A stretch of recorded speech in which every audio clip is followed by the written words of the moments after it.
So, hello again. Let's see now. Always checking at the start of the stream if the audio is working. So, hello again. Let's see now. Always checking at the start of the stream if the audio is working. Seems good. Okay, alright.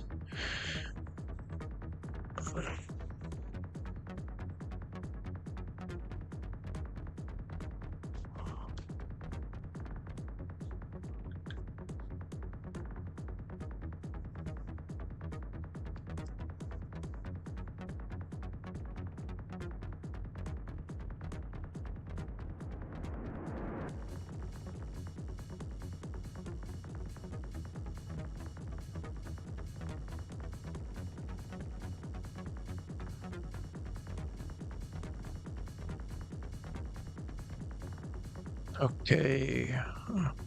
Alright, I think we can just start.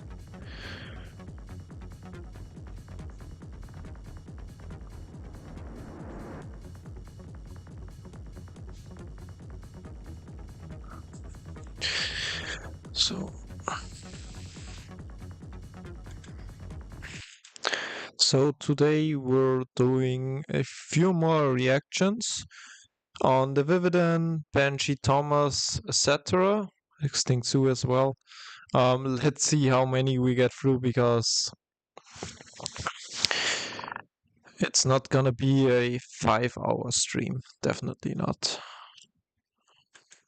The Kem Formation of Cretaceous North Africa was one of the deadliest environments in Earth's history. It was packed with gigantic carnivorous theropods like few other geological formations could dream of, ranging from bear-sized abelisaurids to giant heron crocs like Spinosaurus to sauropod hunters like Carcharodontosaurus. There was one paper from 2016 that suggested these animals all belonged to separate layers, but as far as I'm aware, the idea hasn't gained any traction since then, so we're going to go traditional and treat them as living in the same time and place.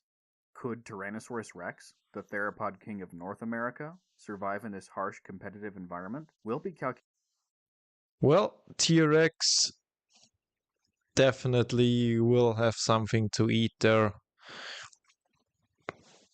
You look at juvenile sauropods in particular, you look at ornithischians, and he will definitely be able to steal from pretty much every other predator, even Carcharodontosaurus and even Spinosaurus. Let's not sugarcoat it. This is the strongest land predator of all time. Calculating a Thrive or Eaten Alive score from 1 to 10, based on its performance in 3 categories. I think he's gonna be somewhere around 8 to 9. Home, or how it adapts to a new climate and terrain. Hunger, how it finds food. And hanger, how it deals with competitors. I normally say predators as well, but this is T-Rex, man. Good luck with that. And don't forget to check out the first Hybrids vs. Aliens video, which was recently posted on Overseer's channel. Yeah, that is the Trial of the Sky, so the free the Vividan is also part of this series. I think it's Medley, Mesozoic, the Overseer, and the Vividan. So against the Kuashni, or how they called the aliens. Medley, Mesozoic, Overseer, and I have spent the better part of a year working on this series, and we're really proud of it. Yeah.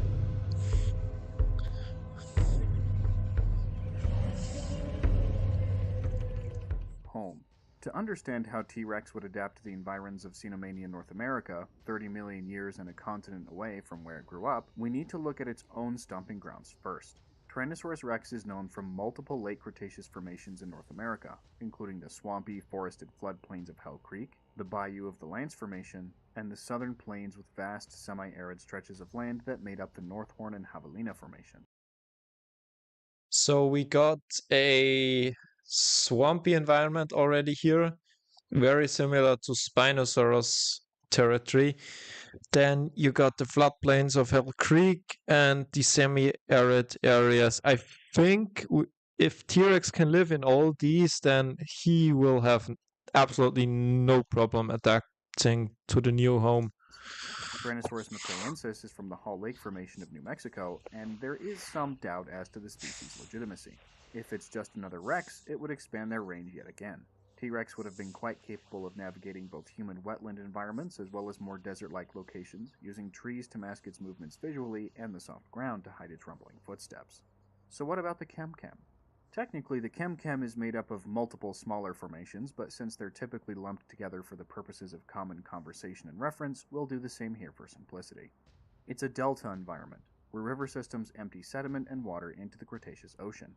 A 2020 study found that the plant life mainly consisted of complete leaves and fronds of herbaceous and woody plants, including ferns, ginkgos, gymnosperms, and angiosperms.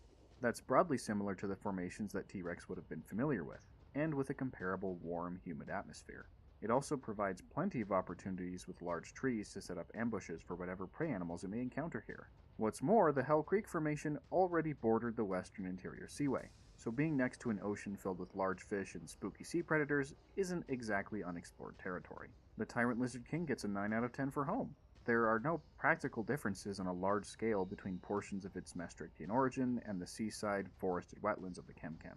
It's just a different flavor of the same environment, a new land that it's ready to lord over as king of the reptilian beasts. I think I was too conservative with 8 to 9. It might even be 9 to 10. And if you want to conquer territory yourself, I recommend playing today's sponsor, Beast Lord The New Land. Beast Lord is an animal themed strategy mobile game with multiple strategy types based on the animals you choose. There are over 500 animal types to pick from, and the game has both a realistic painting style as well as vivid, defined roles for each animal. And I'm a huge animal nerd, so I was happy to learn that Beast Lord isn't just a game about battling and expansion of territory. It also includes an animal encyclopedia entry for each of its critters, so you can make it educational. The coolest parts about this game are the alphas, like Yeah, guys, check that out if you're interested. Yeah, guys, check that out if you're interested. code BL777 to help with early development. Hunger.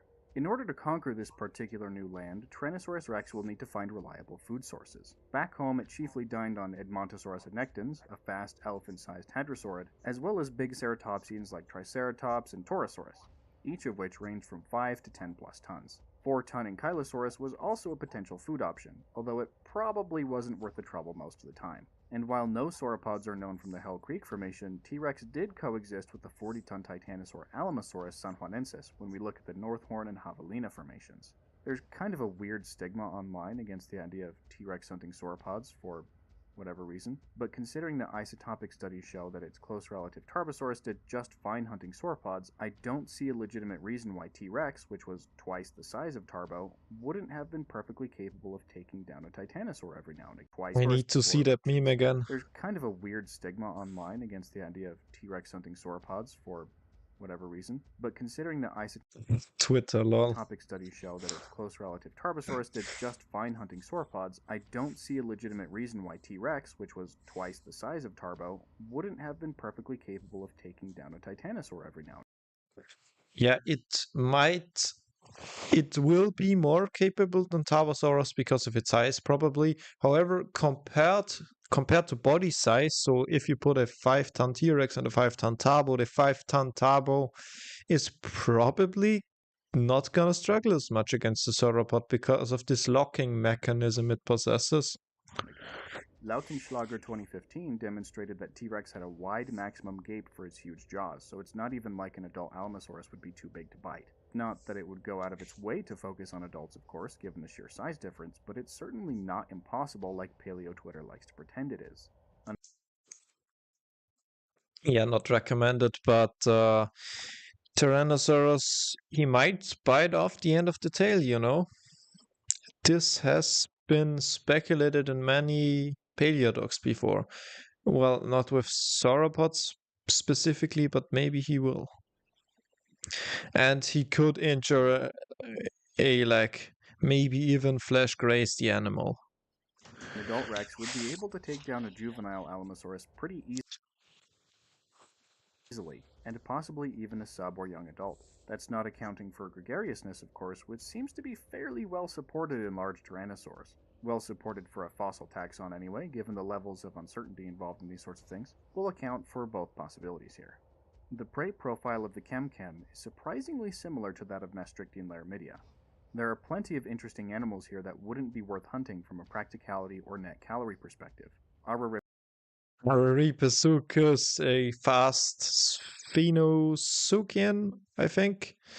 Um, Probably not on the menu because come on, look at this thing. It's a sprinter crocodile, fast, agile, not worth the calories. Pasuchus and the other crocodilians are either too small, too fast, or too watery.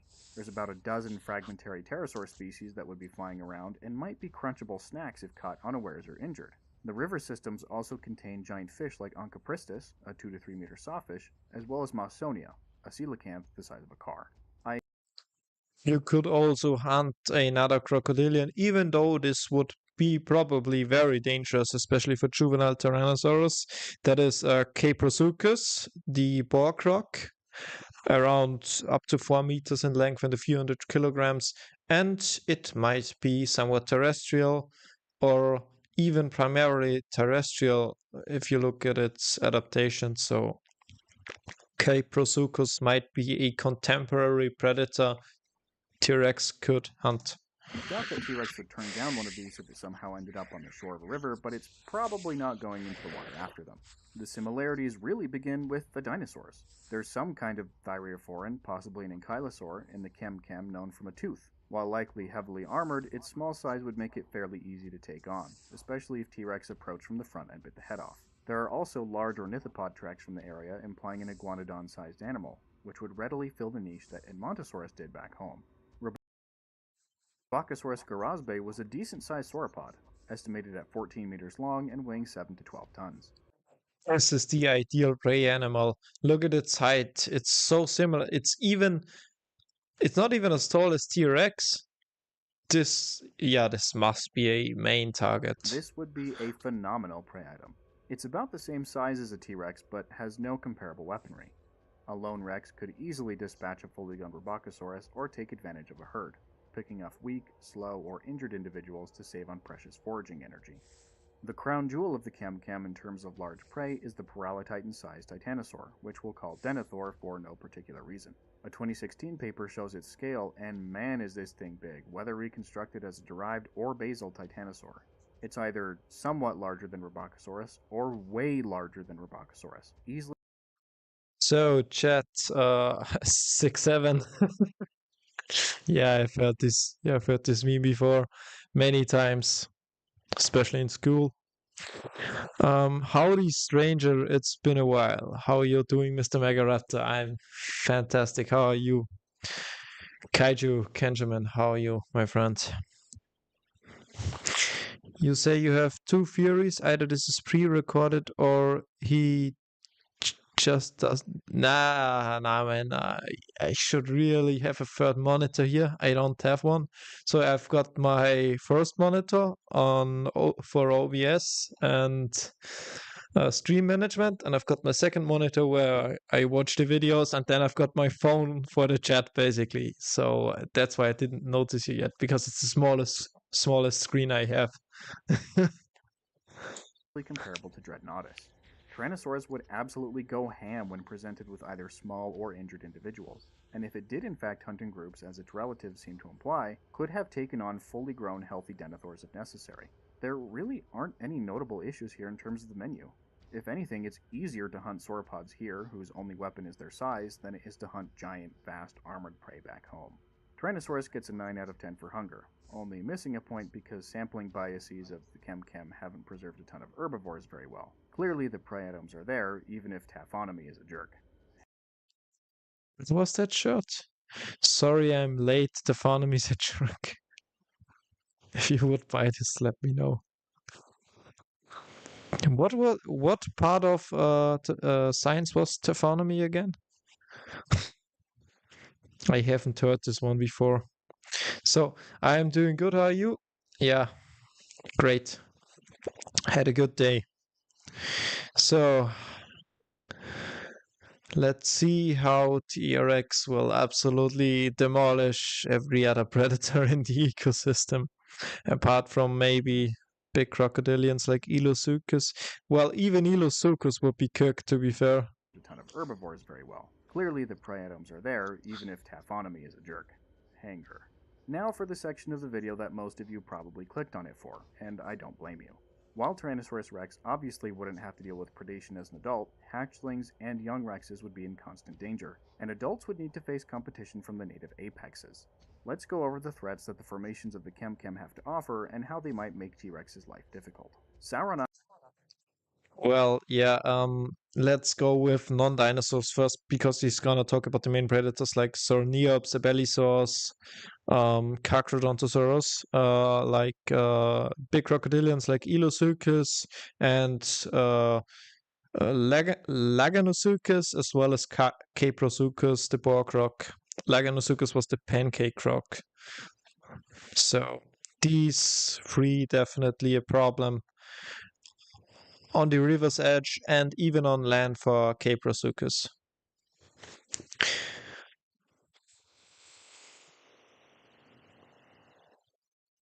Would you know that there is a video of me fighting the Arc Giganotosaurus juvenile and magical Leopleurodon? Oh, come on.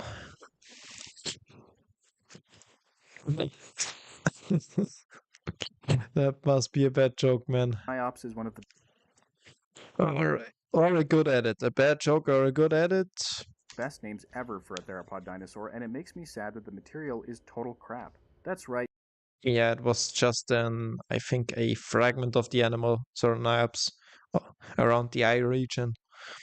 It means Sauron's eye, which is a metal name, but still. It's a single frontal bone, which explains why it's named after the Eye of Sauron, but holy cow, that's a laughably bad holotype. There is a pair of fused frontals described and referred to Sauroniops by Cow and Paterna 2025, showing it had a thickened skull roof, but it's still quite fragmentary.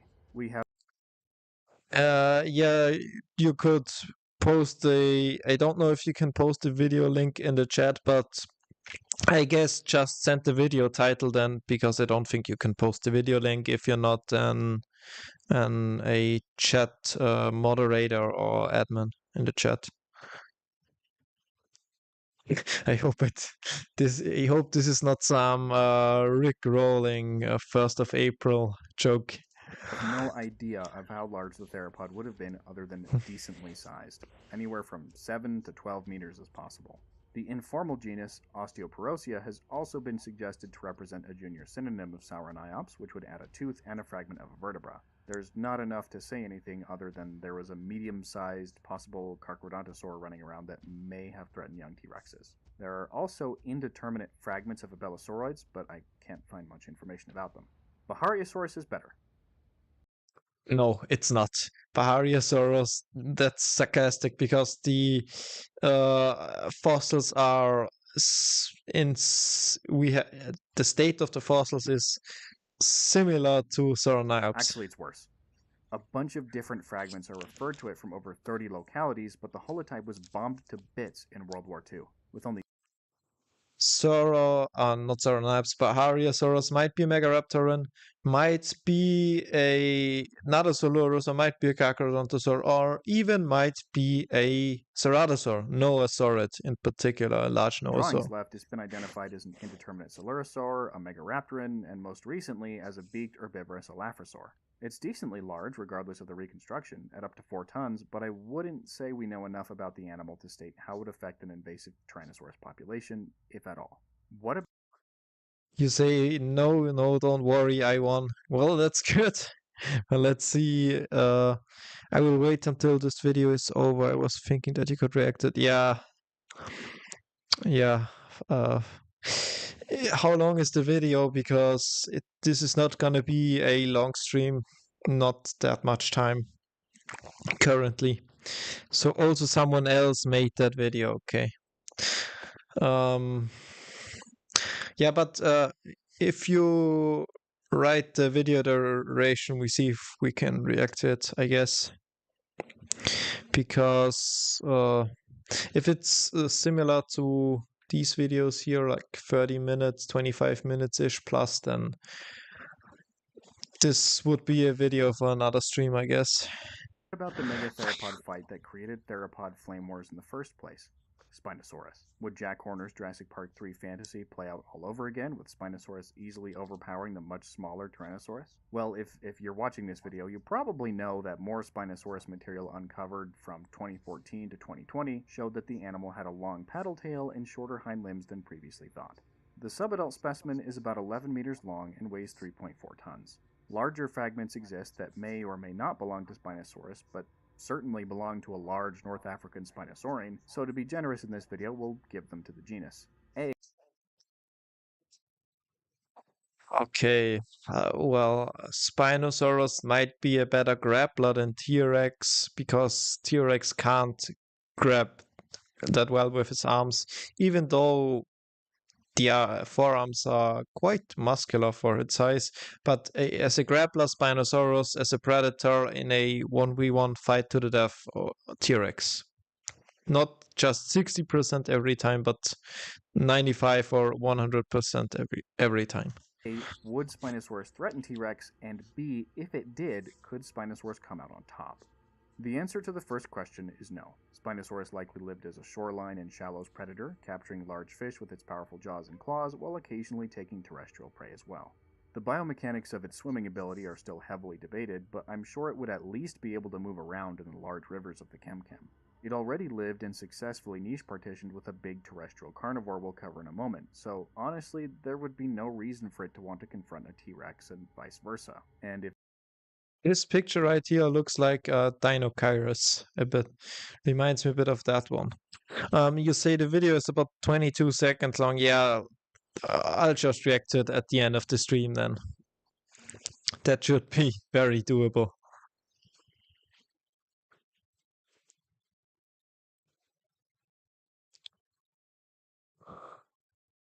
It's an accurate T-Rex, of course, the Spinosaurus. Yeah. What? Yeah, it's everything else would be sugar coated or dumb, or the person saying that just doesn't know any better. did fight, it would have to be over something truly important, a resource they both desperately needed and were willing to risk injury over. I very strongly doubt that would ever happen, unless you had two starving megatheropods encounter one another next to a juicy sauropod corpse or something. If it came to a true close quarters fight on land, I don't think there's any question that Spinosaurus is getting eaten alive. The very largest, somewhat reasonable Spinosaurus specimens, MSNM B4047 and NHMUK R16421, scale to animals 14 to 15 meters long and 7.5 to 8.5 tons. Mass-wise, that's comparable to an average Tyrannosaurus adult, but the weaponry is not. Tyrannosaurus has such a height advantage that Spinosaurus wouldn't be able to use its claws to swipe, given its limited range of motion, and a single bite from T-Rex ends the confrontation. This isn't a fight, it's a predation event. Carcharodontosaurus saharicus would likely be a much more relevant threat. While quite fragmentary, known only from a 1.6 meter skull, it's a large theropod by any reasonable definition. Anywhere from 11 to 12.5 meters long and 7 to 8.5 tons is a realistic estimate based on more complete relatives.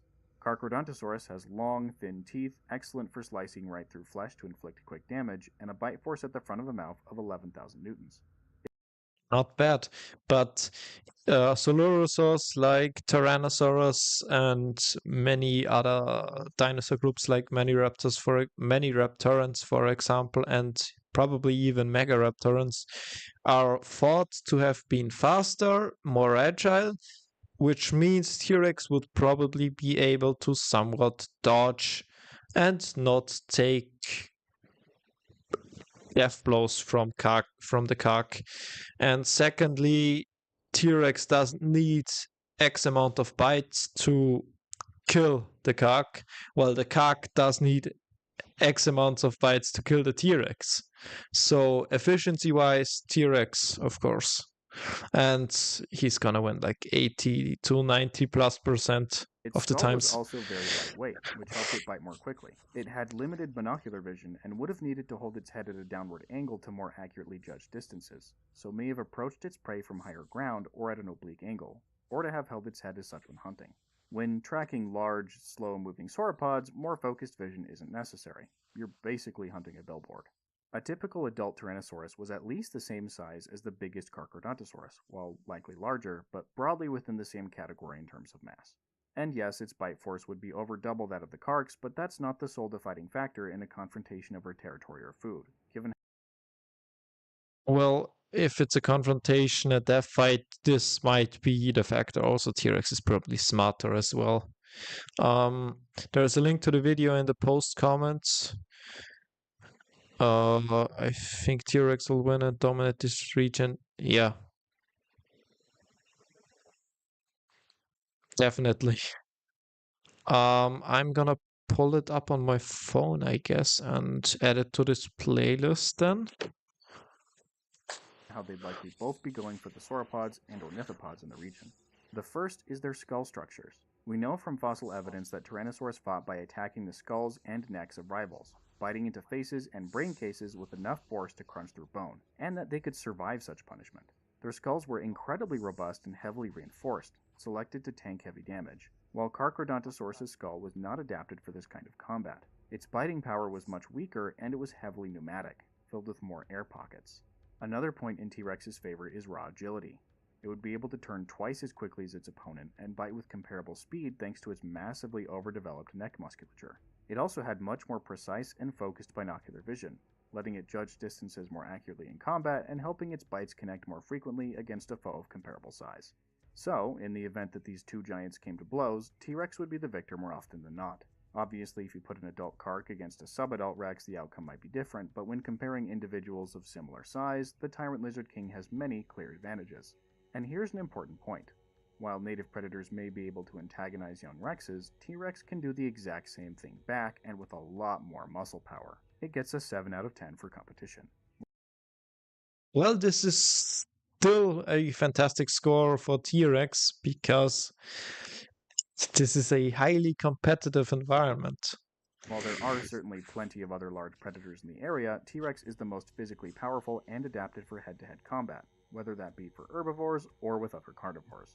Overall, Tyrannosaurus' Thrive Rate and Alive score is an excellent, but not surprising, 8.3 out of 10. Its disadvantages were few and far between, mainly chalked up to a slight disorientation from changing climates and with a different form of competition than it was used to. T-Rex would thrive here, focusing on fast, relatively agile prey that the Carcharodontosaurs likely couldn't catch. With that in mind, let's dive into speculative evolution.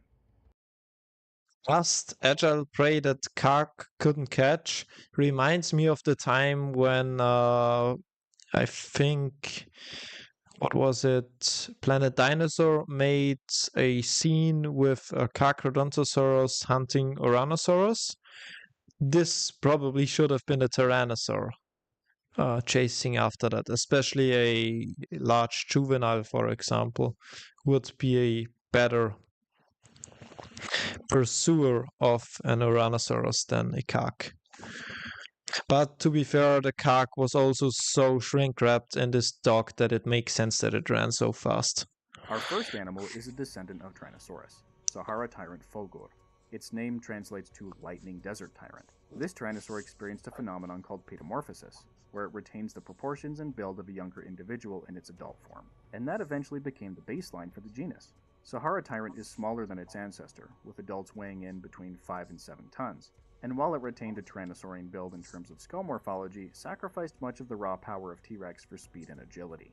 Its hip and leg muscles are proportionally larger, with a more powerfully built caudofemoralis muscle to further reduce rotational inertia. It overall resembles a huge Albertosaurian, and can reach speeds of 35 miles an hour or 56 kilometers an hour, maintaining such paces for miles thanks to its bird-like respiratory system. Sahara tyrant represents a hypothetical branch of Tyrannosaurian that specialized in the ornithopods of the Chemchem, focusing on chasing them down in coordinated groups of 3 to 5 individuals and exhausting their prey before taking them down. They'll occasionally take other prey like young sauropods, but typically leave that niche to Carcharodontosaurus, which has its own spec evo descendant here, Carcharodontosaurus titanolethros, the shark-toothed titanbane lizard. This theropod, once the ornithopods became So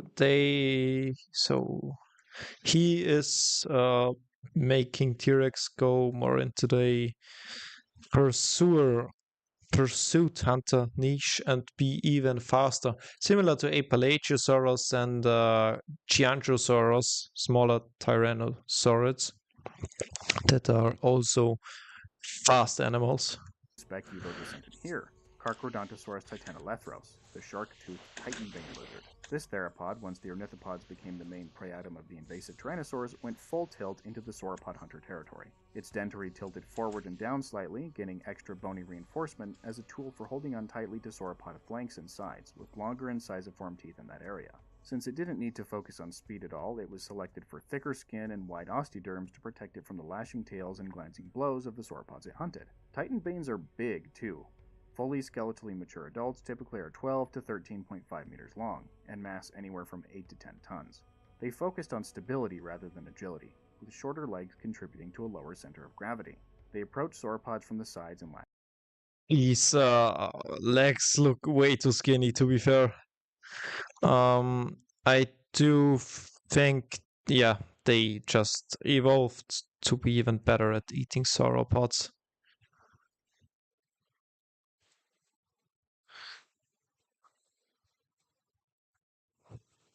I wonder what other types of T-Rexes we could find in this new region. Yeah. We've got the pursuit T-Rex. Or the speedy T-Rex. Ripping out huge chunks of flesh to immediately cripple their prey while their thicker integument protects them from counterattack.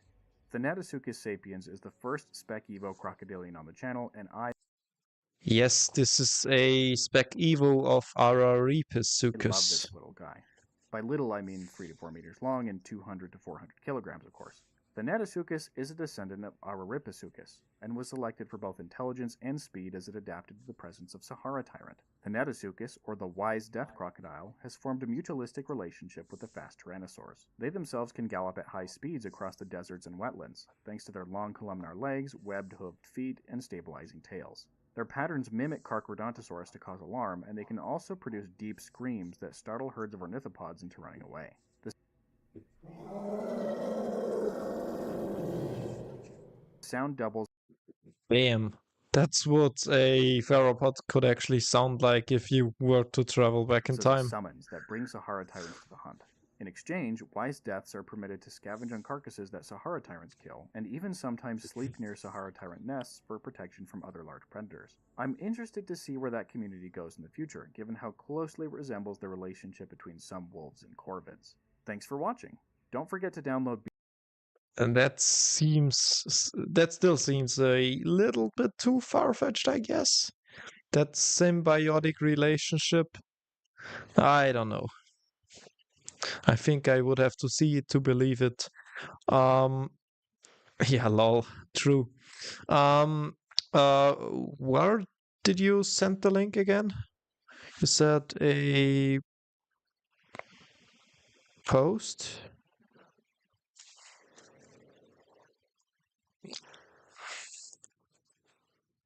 So I think, which one are we going to react next? We could do Benji Thomas.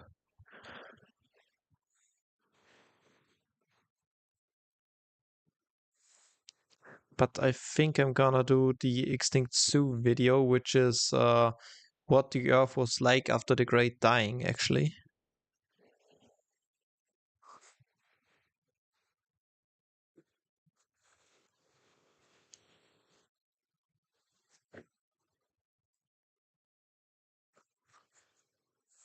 Show the Tyrannosaurus just gets smaller. That's quite possible. There could have been a more detailed Tyrannosaurus, but that's okay. The salamander looking one.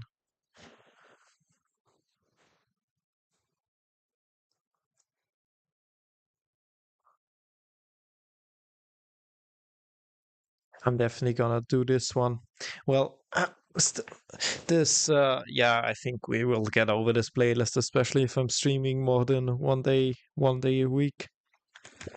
Approximately 251.9 million years ago, at the end of the Permian period, life on Earth was struggling, and that's putting it very lightly, as the Permian-Triassic extinction event was raging on. And for the uninitiated, this event, commonly known as the Great Dying, was the worst extinction our planet has ever endured, and it made the dinosaurs' doomsday look like a warm hug. And a bit different to the dinosaurs' ending as well, this calamity came not from a space rock, but rather from a thing that still surrounds us, even today: volcanoes. But you can heave a small sigh of relief, since Permian volcanoes were quite a different breed than those currently.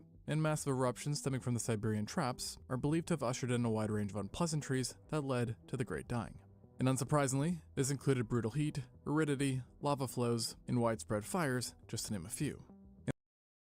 I think the eruptions lasted something like 10, somewhere in between 10 to 100,000 years. So, and because this was Pangaea, one big landmass, this made it even harder because the effects were worldwide at this point.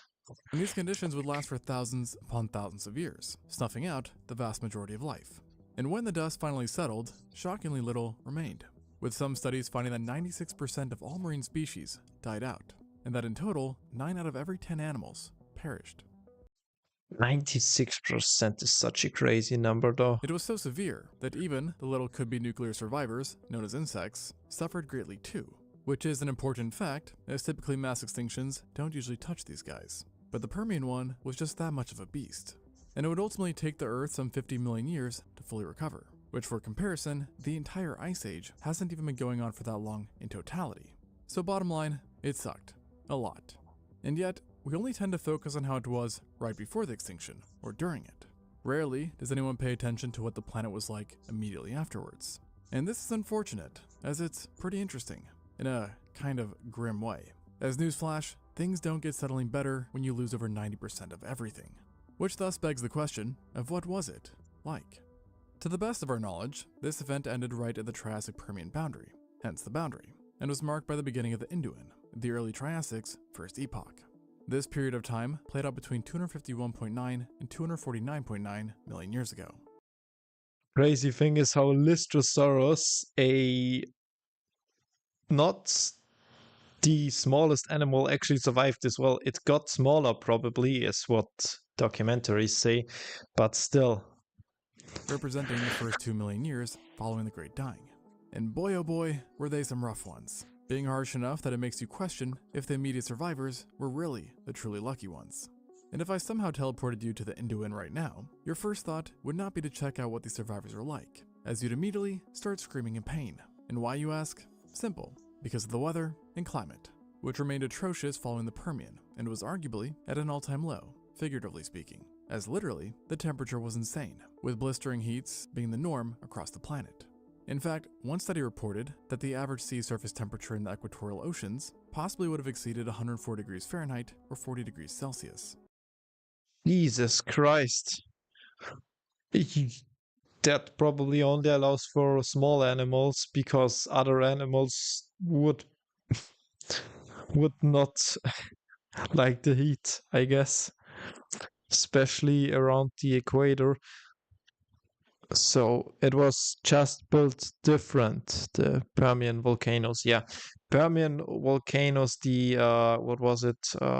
Not Deccan traps, from Siberian traps. It was like the most massive super volcano to ever break out and also be documented. So we actually have evidence that this did happen. The same temperature that health organizations say to never surpass in a hot tub. Yeah, a freaking hot tub. And on land, it was even worse, with some days possibly breaking 140 degrees Fahrenheit or 60 degrees Celsius, which is basically hot enough to cook pork, fish, beef, or in this case, you. Well, it's like being in the sauna all day long, which is a horrifying thought. I don't know if mountains were already around. If they were, you would be better off being higher because it's probably a bit cooler there. And you could expect burns, dehydration, and a heat stroke all to occur very, very quickly. I mean, you can essentially think of the land as a giant oven, with some strong emphasis on the giant part. As back then, the supercontinent of Pangaea was at the peak of its size, with it then being composed of all major landmasses. It also didn't help much that much of Pangaea was arid. The heat, plus the well-placed central Pangaean mountains, transformed much of the continent's interior into expansive superdeserts, in which life was near absent, and dunes would have gone on for thousands of miles or kilometers. The thing is, I already find it pretty warm, very warm, somewhere in between 30 and 40 degrees Celsius. Now, this is 60 degrees Celsius. It gets increasingly worse with every degree. So 60 degrees Celsius is mental. You need to deep this. What do you say? Sounds like a nice jacuzzi. Uh, yeah, 40 degrees, yeah, but not 60. Perhaps even putting Arrakis to shame. And so, if you were teleported there, good luck getting out of that. And even if you could figure out the whole heat situation, there were still other Induin hurdles to overcome, a big one being the air, or rather, lack thereof. You see, we humans can really only enjoy Earth's air thanks to the delicate balance of oxygen in the atmosphere, which stands at approximately 21% currently. And that might not seem very high, but it gets the job done, and just slight changes can be catastrophic, which in this case wasn't even slight, with the number being completely out of whack following the Permian extinction, with levels being as low as 12%. And this number is what we would consider deficient by humans. This is a big reason why the animals must have been getting smaller and rapidly so. They needed to adapt because for a bigger body you need more oxygen. Standards, and breathing this Triassic air would have caused the following effects: a rapid pulse, fast breathing, GI issues, headaches, poor sleep, fatigue, and if you stick around long enough, high altitude pulmonary and cerebral edema, wherein fluid would fill up your lungs and brain, which I can assure you would not be pleasant. Oh, and before I forget, not only did you have little oxygen, aridity, and heat to look forward to, you also had hypercanes. No, not hurricanes, hypercanes. These were essentially hurricanes on steroids, which we have never ever seen, but hypothetically form when sea temperatures reach a certain threshold, specifically 50 degrees Celsius or 122 degrees Fahrenheit. When this happens, you then get the apocalyptic hypercanes that are likely capable of achieving wind speeds as fast as 970 kilometers or 600 miles per hour, which That is nothing compared to today's hurricanes and typhoons. is not only fast enough to easily flatten reinforced concrete structures, but is also faster than any tornado ever recorded, period. And about double at that. Then to make matters worse, just staying away from the coast wouldn't have kept you out of danger, which historically is the case with hurricanes, as hypercanes had ridiculously low central pressures, meaning that these megastorms could 1. Have immense lifespans, possibly lasting for several weeks, and 2. Be absolutely massive in size, with the biggest systems possibly being as large as continental America. Yeah, so in other words, no matter where you are, brace yourself. And if these things couldn't be any more scary, it turns out that they were so intense they literally damaged the ozone layer. And simply standing in one, if you were able to somehow ignore the whole rip you apart winds, would essentially make it so you can't breathe and give you altitude sickness, due to the ridiculously low pressure core. And so at this point, you may be confused on how anything could even survive these times. And for the most part, they couldn't, with many areas being near or entirely void of meaningful life. Yet truthfully, not all of Pangaea was this extreme, with the more northern and southern latitudes providing refuge for animals and plants. Yeah, been somewhat abundant still, but probably not abundant compared to today or compared to what it was before the Great Dying. Now I'm surviving in the Permian Triassic extinction event. How? What's your plan? How are you going to do it? As they could be a mix of warmer, but not burn your face off, to more temperate biomes. And then areas close to the poles could even get a bit cold, but not in the way you might imagine cold, as during this whole epoch, it would have been too hot for ice to permanently form, including at the poles themselves. Sorry, Santa Claus. And in these areas, away from the center, early Triassic fauna and flora were finally allowed a breather. For the trees, it was conifers and lycophytes in particular that were doing quite well, and vast forests composed of them would have stretched out across certain regions, while in other areas they were present, but a bit more sparse in abundance. Meanwhile, studies on various formations also suggest that numerous waterways cut through many environments, providing some much welcomed fresh water and resources for the animals and plants that lived within. And if I could somehow drop you into one of these more sane areas, I can almost guarantee what animal you would see first, as it was without a doubt the king of Pangaea, and by a huge margin at that, being the most successful animal of the entire early Triassic, and a contender for the most successful animal ever, period. And its name, the Lystrosaurus. That's the case for most successful animal ever is good because it did survive the Permian Triassic extinction event, and but it's still suspected, I guess, or it's still believed that Lystrosaurus shrank in size. So maybe a human doesn't have too much problem hunting one. Personally, I don't believe that because I don't think we can even exist in this world without having X amount of problems you already mentioned. Now, granted, when you get a good look at this guy, you might be left feeling a bit underwhelmed, and perhaps even confused as to how a creature like this becomes king. But don't be sleeping on the Lystrosaurus, as it was full on metal. I mean, it literally survived the worst extinction event of all time with flying colors, and its survival alone has made it a fan favorite amongst paleontologists, who have always been highly interested in just how the heck did this guy beat the Great Dying. After all, the Lystrosaurus doesn't exactly look all that remarkably tough on the outside, no offense, with a genus bearing a superficial resemblance to pigs. And they generally weren't the largest either, with most species being about the size of a small dog, while the biggest still fell under 10 feet or 3 meters long, tail included. And in addition to not being giant, it wasn't like Lystrosaurus was some voracious killing machine or armored tank. Rather, just an innocent herbivorous therapsid, whose most unique trait was arguably just its 2 sole teeth, which came in the form of tusk-like canines. So, just how did it survive then? Well, there's a few ideas. One of the more straightforward ones is that it simply lucked out. But with that said, there are some things about it that do suggest that there was some skill diff at play too, with a prominent idea suggesting its cracked digging skills were key. You see, Lystrosaurus's tusks might have actually operated like biological shovels. And to go along with this, each species came equipped with robust hind limbs and then proportionally even more chiseled forelimbs, signs that it dug. And why? To nest in burrows. This would have been a huge advantage, as the air during this time became hazardous and toxic, not to mention that it also helped keep them sheltered from the intense heat and UV radiation. Additionally, these guys were seemingly Now, I've heard this before, and personally, also our ancestors probably also they just were under the earth chilling, not chilling, but uh, waiting that the situation up there gets better. You're probably better down in burrows than anywhere else. Better stay down there. S-tier breathers as well, possessing barreled chests that could house large lungs, short internal nostrils that allowed for rapid breathing, and finally, high neural spines that empowered the muscles responsible for breathing and contracting its chest, and thus transforming it into a pure oxygen gobbler, an important trait during the Great Dying, with, the 12% oxygen levels and stuff.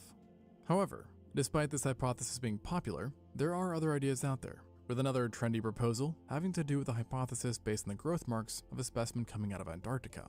To be exact, certain features seen on the tusks of one individual hinted that Lystrosaurus could potentially enter states of prolonged torpor, which is a lot like hibernation, helping them to kind of just sleep out the worst of the Permian extinction. So basically, Lystrosaurus might have survived by essentially napping through catastrophe, which honestly makes me kind of jealous that I can't just hibernate on command.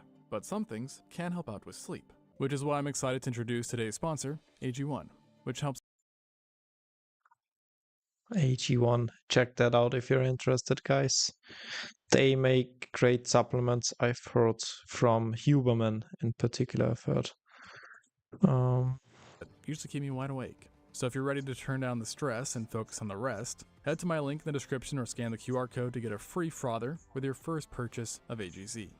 And then once the storm passed, per se, it seems like Lystrosaurus had won by default. As in this new early Triassic world, this genus found themselves virtually alone, with basically no competition from other herbivores and little threats from predators, allowing them to rapidly expand and colonize Pangaea, especially in the south, where they were the most common land vertebrates by a mile, and could actually compose 95% of all life in certain environments. And so, it kind of goes without saying that this is crazy. And as far as paleo stocks go, you couldn't have done better than betting on the Lystrosaurus, as near no animal has ever dominated Earth to such a degree by a percentage. All right, whenever you're ready to see how I'm going to survive radiation, oh, I feed up on that stuff. Ah, so you're a kaiju. And for comparison, we humans only come close to this number if we team up with all the animals we've domesticated. So simply put, time travelers should expect Lystrosaurus to be on the sightseeing list not once, but a few times. But in the end, other life also called this new world home, even if only shortly. As interestingly enough, some of the immediate survivors wouldn't last too long, despite them, just surviving the worst extinction event of all time. And this also included the animal you'd hope to avoid the most during this period. Oh, I didn't read that one yet. Like I said, I will use my claws to dig down, so it will be more cooler that way. Oh my god. So you're a kaiju with claws then? A Megaraptoran kaiju? Or, well, well, kaiju is called monster for its size. Are you a small kaiju then, or how does this work? The Moscarhinus. This was a therocephalian that belonged to the Chaetognathidae family, and was in some ways the lion of the early Triassic. And honestly, it looked a tad bit like one too. Yet, this was no feline, nor even a mammal. But ironically, like lions, it did live within Africa, at least where Africa was back then, being primarily found in what is now present-day South Africa. And before the extinction has started, these guys appear to have been on the rise, quickly replacing the various gorgonopsids as the top apex predators during the late Permian. But before they could achieve total domination, the rug was pulled from underneath them in the Great Dying, and they were left barely holding on. Yet, despite their weakened state, the Moscarhinus was still not to be trifled with, as they remained deadly as deadly can be, with their main tool of destruction being ultra-powerful, broad reinforced skulls and jaws, which house curved and smooth-cutting incisors, post-canines, and then most importantly, their supersized canines that took on a saber-like appearance. And these unique teeth were comparable in length to the saber teeth seen in the gorgonopsids, the previous rulers, and were both thick and strong, allowing Moscarhinus to pierce through tough skin and retain iron-like grips on struggling prey, while simultaneously crushing down with its jaw muscles. However, despite the appearance of its canines, classically Moscarhinus isn't considered a true saber-toothed predator. And if you want to know why, go ahead and check out my last video, where I explain this and pretty much everything else about saber-toothed animals. So yes, it was not. So I didn't hear that one before, that Moscarhinus survived. I remember though, and I think was it Life on Our Planet, that in the post Great Dying segment they showed Erythrosuchus as one of the apex predators. I also dig with my claws. Jesus. Would you like me to tell you what my genetic code is? All of my and all of my contributors. Uh, yeah, if you want, you can comment that. I'm twice the size of an Argentinosaurus, and I also enjoy their flesh. It is very sweet.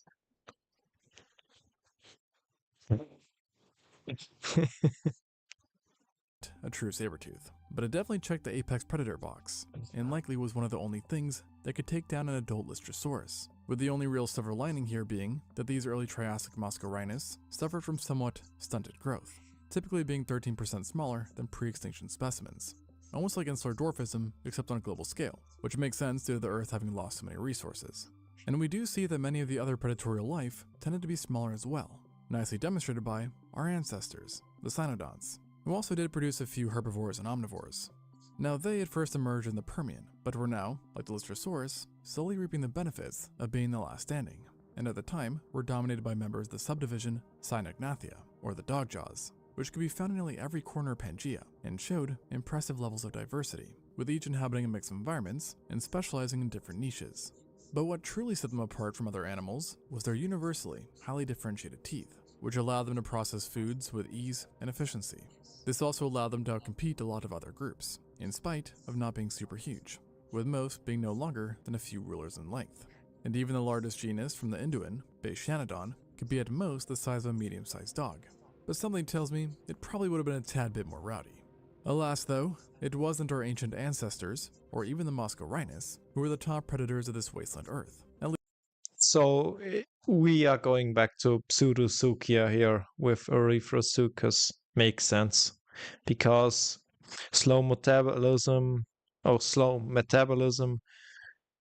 not needing to eat as much calories in bad times, and keeping size somewhat normal, you would expect.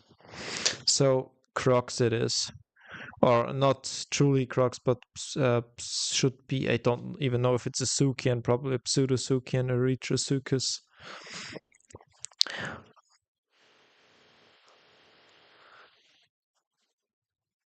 I'm not joking. It's in your lawyer. I existed at the same time as Argentinosaurus. If not, I'm a little bit older.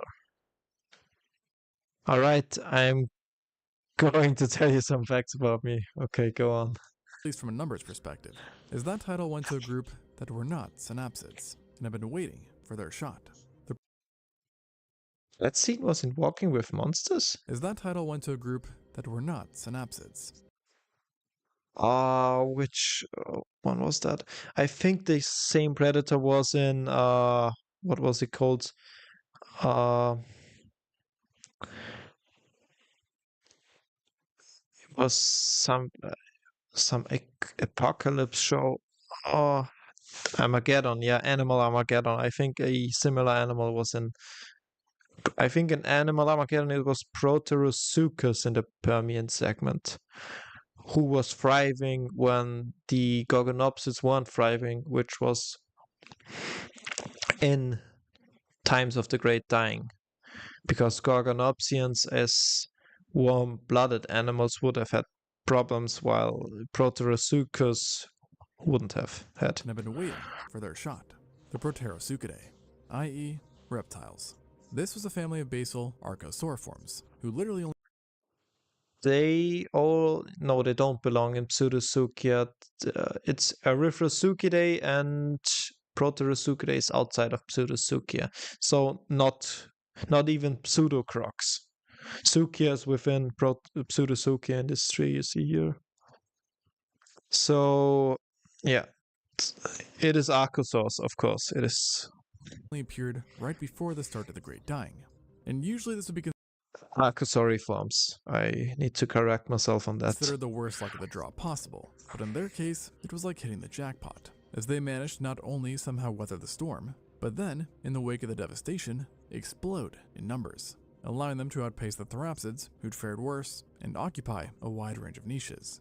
To us, or a time traveler, they'd probably be confused for some sort of proto-croc, as they were generally slender, long-snouted animals that were superficially crocodilian-like, only lacking the armored scutes we see in true crocs, while at the same time, their skeletons were much more primitive. Another defining trait that also made them easily recognizable was their large hooked faces that were filled with recurved, labiolingually compressed teeth that bore serrations, allowing them to easily slice and dice flesh. Looks like Cyphodont teeth here. And despite looking You're saying I'm pulling up 3 interesting facts about me. In the lure, that's what I meant to say. Okay, my feathers and frill absorb radiation from the environment, which I use it for fuel for my fire-breathing abilities and regeneration and healing. Not bad.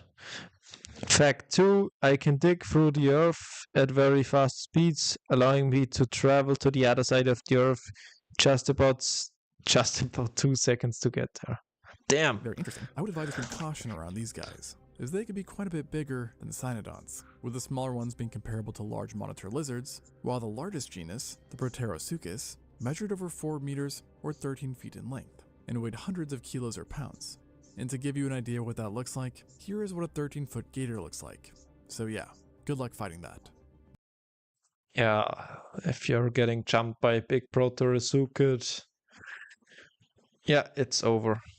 Just like in Animal About Armageddon. this family though, and that is, we aren't exactly sure what you need to avoid to prevent meeting one. Because while they typically lived around river environments, there is debate on if they were terrestrial hunters, semi-aquatic hunters, or a bit of both, with there being evidence of different species occupying different niches. However, what we do know is that they were just about everywhere, with fossils being found in India, South Africa, Argentina, and huge parts of Russia. Now, this might not sound so widespread, but keep in mind, many places were simply inaccessible due to climate. So in the places where you could actually live, expect these guys everywhere. And so with all these groups mentioned, you now have a pretty good idea of what life was like on land following the apocalypse, with the rest of the animals predominantly being made up of scattered insects, small parareptiles, and arthropods. So not exactly a whole lot going on, and this might give you some false confidence that other areas of Earth, like fresh water, were lacking too, and thus safe. Yet, this would be a fatal miscalculation, as much of the rivers, lakes, and swamps of the early Triassic were anoxic, in other words, lacking dissolved oxygen, which created dead zones for most aerobic life. Now, this is a small joke because of course we don't breathe water anyways, but still tread carefully in these parts, as there was one kind of animal that was going on a bit of a rampage in fresh water. Yeah, we're looking at temnospondyls, I guess, now. Amphibians, which almost makes you nostalgic about the Carboniferous, am I right? And funnily enough, a lot like the Carboniferous, it was a very specific group that was doing well, the temnospondyls, an ancient These are so outlandishly weird animals, the temnospondyls.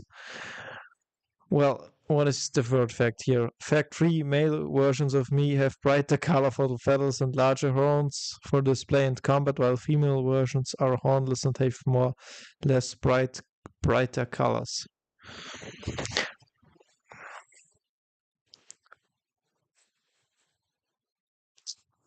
You sound very obscure. order of primitive tetrapodal amphibians.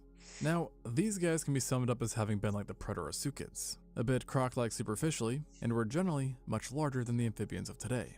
And just like the Proterosuchids, they were pretty much everywhere, and you'd be hard-pressed to wade in the waters and not feel one of these guys latch onto you, considering that the vast majority, if not all, were eager carnivores that can also provide you with endless horrifying experience, as there was a lot of diversity across their teeth and jaws. Some had narrow and slender skulls and conical teeth, signifying expertise in catching prey, while others bore robust and Interesting fact, some temnospondyls, like I think there's one unnamed, and some like mastodonsaurus reach multiple tons and are 6 meters or 20 feet in length or even longer. So these animals can grow up to be massive. and slender skulls and conical teeth, signifying expertise in catching prey, while others bore robust and widened skulls that were fitted with teeth better at cutting or crushing. You would have also had the quote-unquote joy of experiencing their various sizes, as some were no bigger than your hand, while others were routinely longer than you. And these early Triassic temnospondyls held a global distribution, but did really like to flock to concentrated areas, and making up an uncomfortable amount of the total life.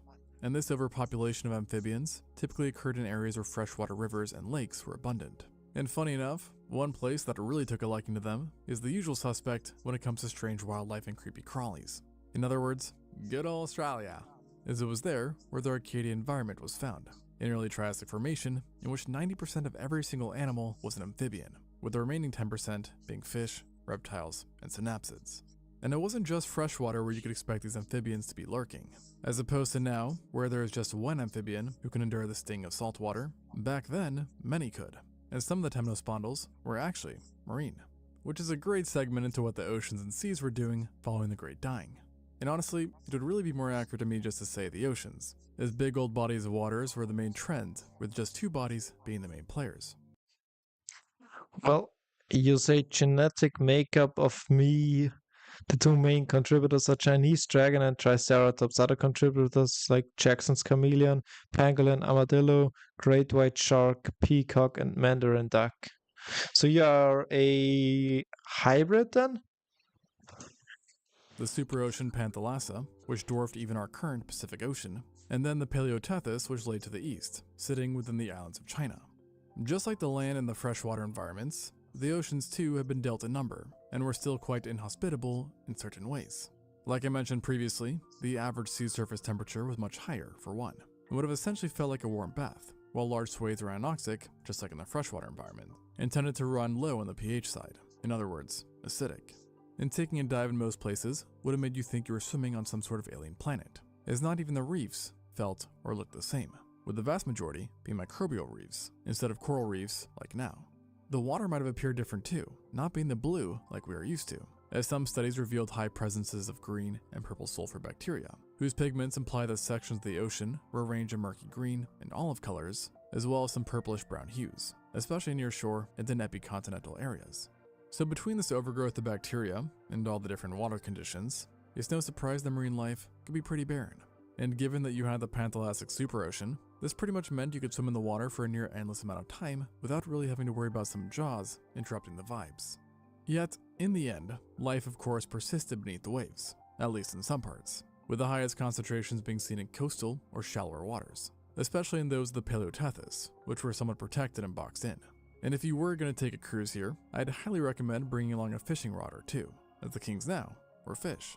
And I'm not talking about sharks, but rather ray-finned fish and the coelacanths, who have been largely unaffected by the volcanic eruptions. Many kinds are represented in these waters, such as Australosomus, Bobocitrania, Pteronisculus, Saurichthes, and Whitea. And when looking at them, we noticed that a common trope with these fish was that they pretty much all held cosmopolitan ranges and were the top predators, representing just about the only time that bony fish were at the tip top of the food chain, with the largest marine predator likely being one of them, the Bergeria. This was a worldwide found, bull shark-sized fish that was a evidently voracious hunter, using extraordinary speeds and unique conical teeth to feast on a wide variety of animals, which we know, based off of fossilized stomach remains, at the very least included other fish. Go figure. The location and frequency of its remains also showed that this predator often lived offshore, so good news for anyone looking to enjoy some early Triassic beaches.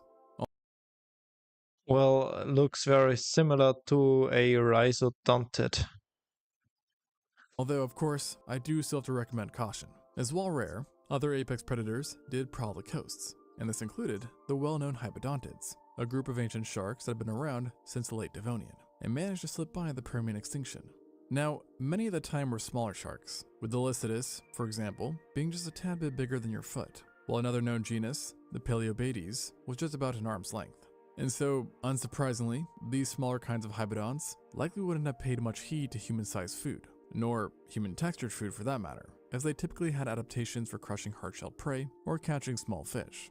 But there was one kind that could at least still give you a hell of a fright and probably a painful bite, the Acridus.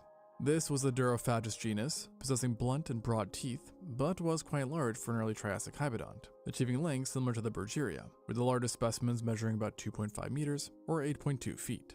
Oh, and along with it swimming in the oceans, it seems that it too could also travel into fresh waters if it pleased, with the only saving grace here being its limited range, as it was restricted to the waters just around the US. And swimming side by side with the hybodonts was another group, the Elasmobranchi, which you may know include modern sharks. So you say it was originally a hybrid, but Chinese dragons don't exist. And I'm sure if this hybrid was biological, I don't think I would have been able to exist. So being a kaiju was more of an option, really. I basically was a hybrid, but not anymore. Now I'm a kaiju. However, when it comes to this group, we pretty much know next to nothing, as only fragmented teeth have been found in Triassic formations. So in other words, we know they were there, but body size and niche are out of the picture. And so this does obviously open up a lot of mystery around them. But the true mystery of the Anduin waters don't concern them, but rather a legendary family of fish from the Permian, the Eugeniodontida. They are a poorly understood order of extinct fish, yet were clearly one of a kind, possessing some of the most iconic jaws of all time, showcased by the legs of the giant Helicoprion or Destus, whose faces are both hard to look at and to turn away from. And for a long time, it was believed that these guys had perished in the Great Dying, along with 90% of all other animals. However, at some point it came to light that they might have survived far longer than we thought, and were actually present in the Anduin. Now fortunately, or unfortunately depending on how you look at it wasn't these two genera that have survived. Rather, the Fidenia, a much smaller type who measured about 1.5 meters or 5 feet in length, but still had that remarkably strange face, which in its case consisted of a speared rostrum on top and a wheeled It looks like a Destus or Helicoprion, or even I think Para-Helicoprion was later, right? Later than on the bottom Helicoprion. that held teeth designed for shelled prey. Additionally, other finds showed that the closely related Cassiotis persisted in these waters as well, a shark of near exact proportions at diet, although it did lack an elongated upper nose and didn't really keep up with the whole wheeled face look. And what's pretty cool about these two is that they actually seem to go hand in hand, as waters off of Pangaean Canada are routinely home to both. And not just them, but also to a third kind as well, the Paradestis.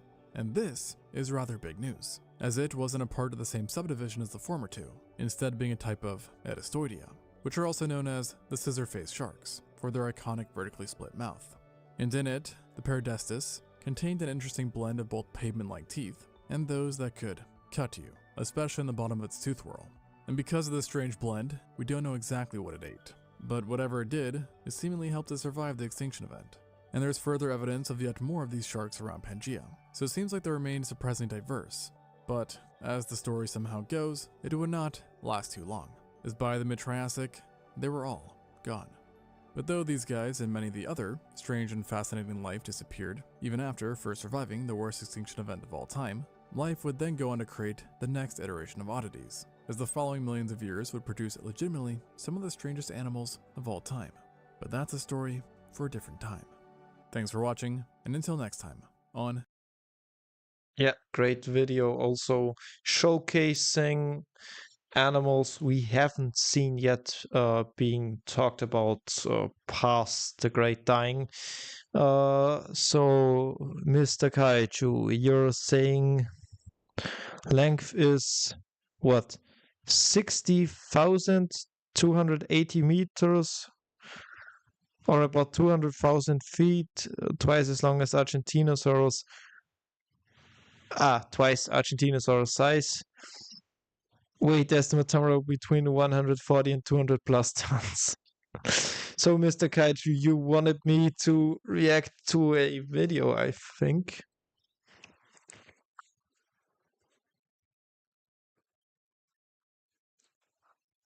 I still haven't seen you post it anywhere.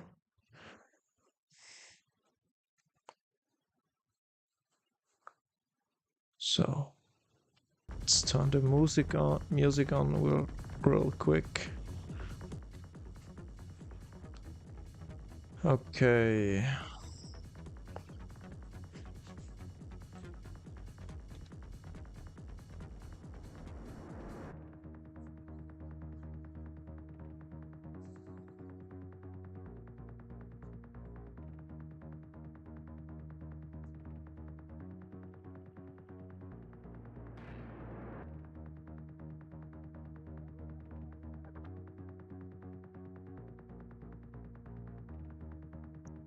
So your thoughts and opinions. I took away the Chinese dragon DNA out and kept everything else in. Would my hybrid be a good one? I have no idea, honestly. I'm not that into hybrid creating at all. So I think you would need to have to ask a hybrid expert team like the Goji Center Research Lab team, for example.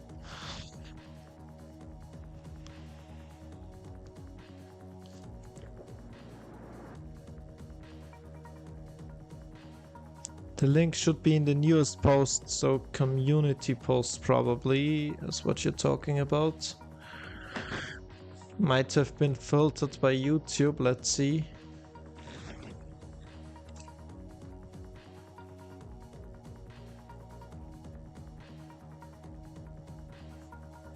So it's not in the poll.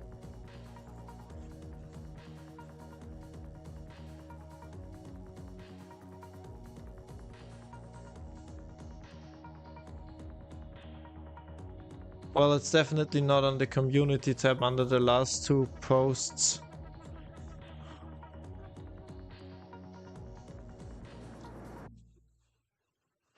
I guess we will have to do this by video name then.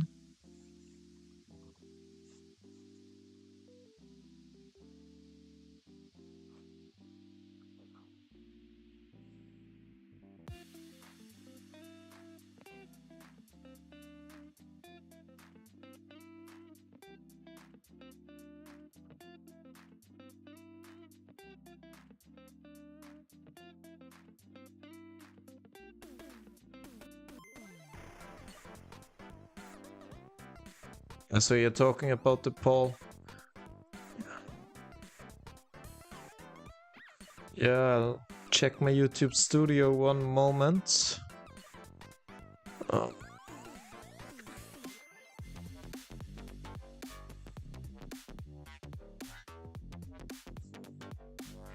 well, it might be that it's. When did you send it? Because it might be that I haven't yet received the comment, or the comment is not yet on the platform, but I don't see it anywhere.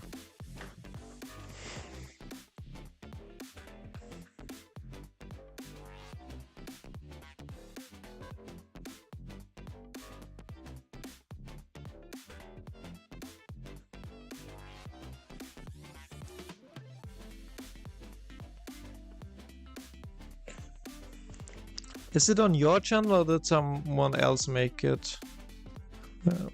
Let's see. Um.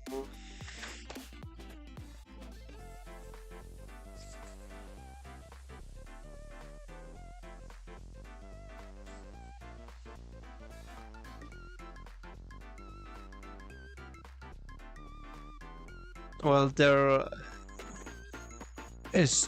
there is literally an option for checking the newest comment, but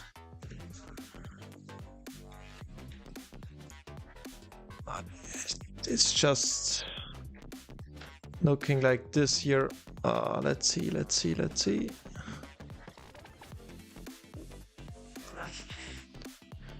Yeah, I know it's German here, but still, this is sorted by newest comment right now, and if I just sync that to the newest or to the current version of the post, it still doesn't show anything.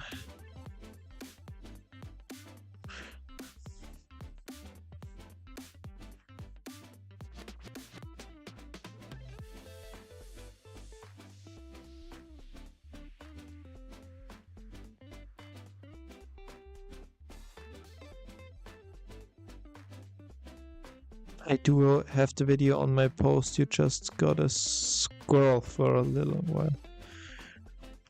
If you can't watch right now, then that's... Yeah, I guess it's a YouTube problem right now, I don't know. Oh.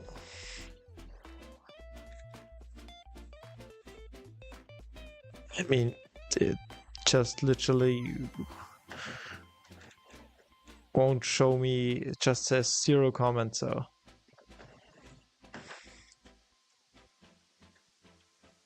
Might be a bug on YouTube. Yeah, but I think that's gonna be all for today's stream. We can still watch that video anytime, I guess. And guys, thank you for being in the stream, especially Mr. Kaiju Kenjamin. You've been here like the main guy in today's stream in the chat, so shoutouts to you.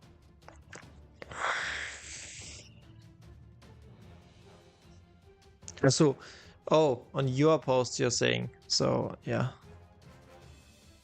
I think I'm then gonna just go to here, go to your channel. I thought you were posting a link on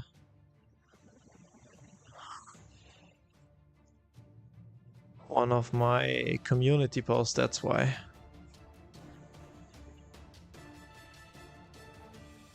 So, which one is it? So let's stop the music here for a second.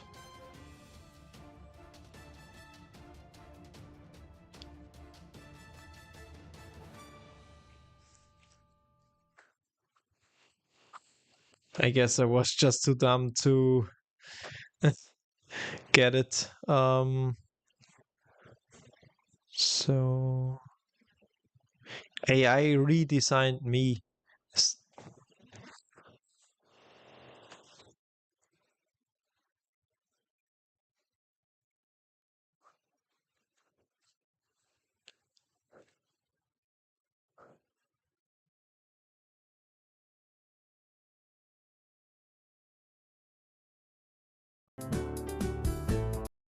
By the way, I don't know because of the audio with shorts. I think I do have to mute the audio here because of copyright, of course.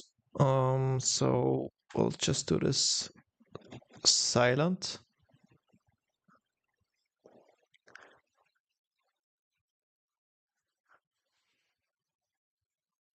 Uh,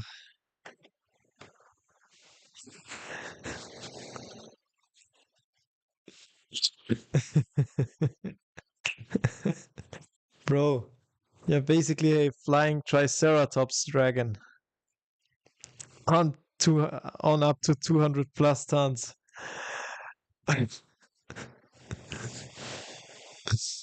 Uh, you should have that as all your profile pics, I guess, on every social media then. Yeah, there you've got it, I guess. Should be the same. But the AI design actually it looks quite high quality. Yeah, AI is advancing, so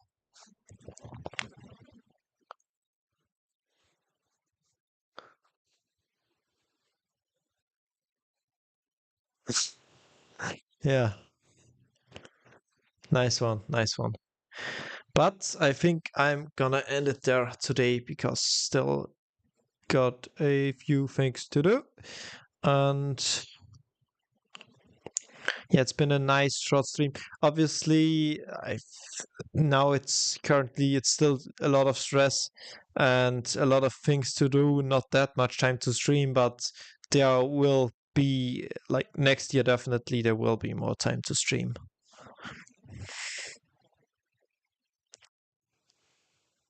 So I admit it's not my greatest work. You had one job to do. No, just joking. I wonder if you can have a look at the blue grasshoppers. What the hell are you talking about?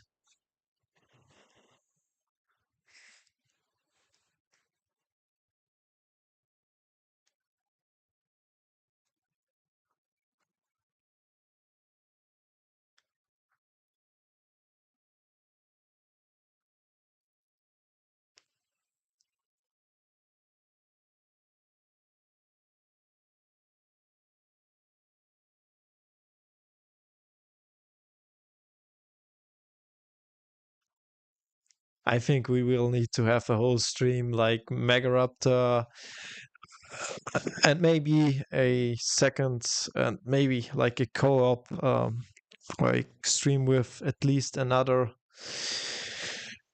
person to react to Megaraptor's viewers and the shenanigans Megaraptor's viewers do, and we'll do that then. Yeah, I can go. I can go. I can go. Kaiju blue grasshopper. Well,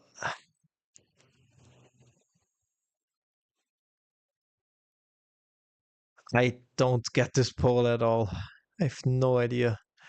Who would win in a fight, Godzilla 2019 or a blue grasshopper kaiju sized? I'm gonna. Well, insects are quite OP if you if you give them the same size of the target they're fighting, but I'm still gonna say Godzilla because it's Godzilla.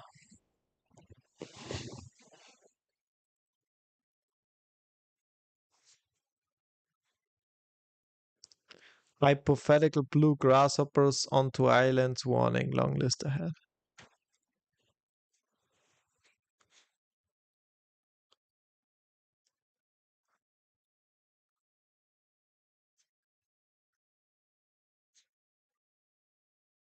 I'm probably already too far.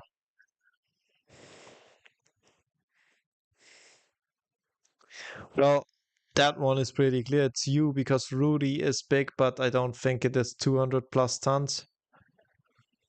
Or is it? Well, Rudy is somewhat comparable to that oversized T-Rex in Ice Age, so Probably not. My cat named Sebastian.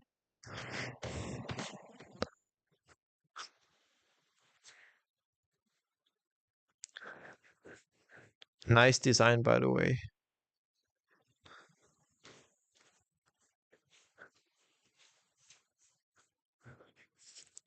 I always have to credit people who can actually draw because I can't draw a simple thing to save my life.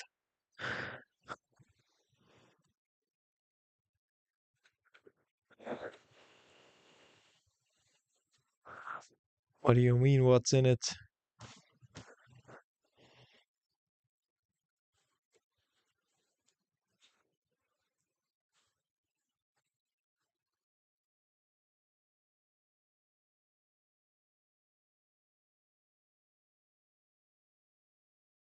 Wait a second. I can't do all your community posts. That is gonna take me a shit ton of time.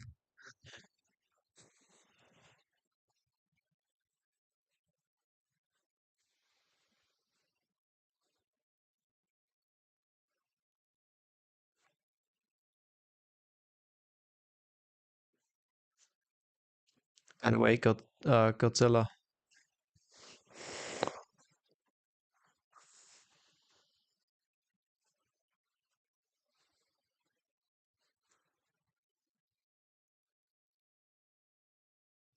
The blue grasshoppers. What's up with the blue grasshoppers?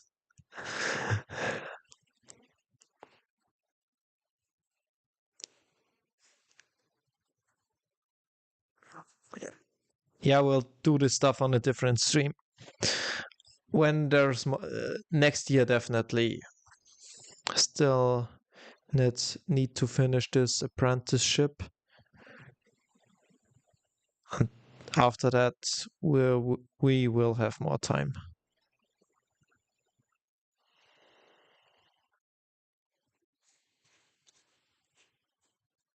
Yeah, you mean this poll or?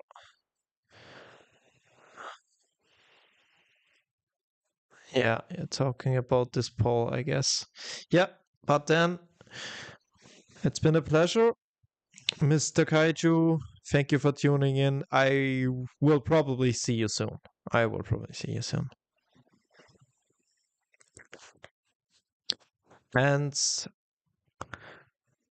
I wish you guys a great evening. See you soon. MR out.